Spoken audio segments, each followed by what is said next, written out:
प्यार और अट्रैक्शन में बहुत बड़ा अंतर होता है, या यूं कह लें कि जमीन आसमान का अंतर होता है। मैं आपको एक कहानी सुनाती हूँ, फिर आपको खुद ही समझ में आ जाएगा कि सच्चा प्यार किसे कहते हैं। नमस्ते दर्शकों, मैं हूँ गुंजा और आप देख रहे हैं टून डिजिटल स्टोरी। तो एक लड़का और एक लड़की थे जो कि एक दूसरे से बेहद प्यार करते थे, बहुत प्यार था उनके बीच। आगे चलकर उन दोनों ने शादी कर ली। शादी के बाद लड़की को चर्म रोग होने लगा। लड़की चर्म रोग का शिकार हो गई तो धीरे धीरे उसकी सुंदरता घटने लगी। एक दिन क्या हुआ कि वो लड़का कहीं बाहर गया हुआ था काम के सिलसिले में, तो वहां उसका एक्सीडेंट हो गया। तो डॉक्टरों ने कहा कि अब ये देख नहीं सकते हैं, इनकी आंख की रोशनी चली गई है। लेकिन उसके बावजूद भी उन दोनों पति पत्नी के बीच प्रेम कम नहीं हुआ।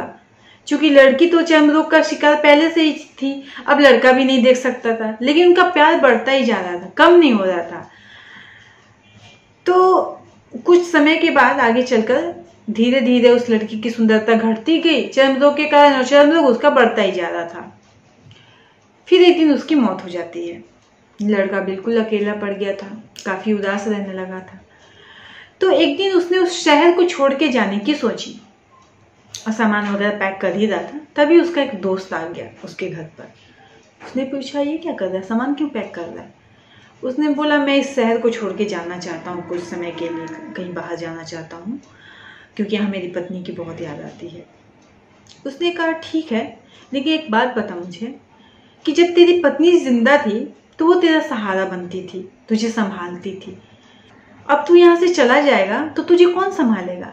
लड़के ने अपने आंख का काला चश्मा हटाकर कहा, मैं कभी अंधा था ही नहीं, मैं सब देख सकता था। मैंने ये सब नाटक इसलिए किया क्योंकि अगर मेरी पत्नी को ये पता चल जाता कि मैं देख सकता हूँ तो वो अपनी बीमारी से ज्यादा इस बात से चिंतित होती कि मैं उसके बारे में क्या सोच रहा हूँ। इसीलिए मैंने डॉक्टरों को भी कह दिया था कि मेरी पत्नी के सामने आप ये कह देना कि मैं अब नहीं देख सकता हूँ। कभी कभी ना रिश्ते बचाने के लिए बहुत कुछ नजरअंदाज करना पड़ता है। कुछ बात समझ में आई, अच्छी तरह समाई। तो चलो आज के लिए बस इतना ही, मुझे दीजिए इजाजत। मैं आप सबसे फिर मिलूंगी एक नए वीडियो में नई कहानी के साथ। तब तक के लिए आप अपना और अपने परिवार का खूब ख्याल रखें और देखते रहें टून डिजिटल स्टोरी।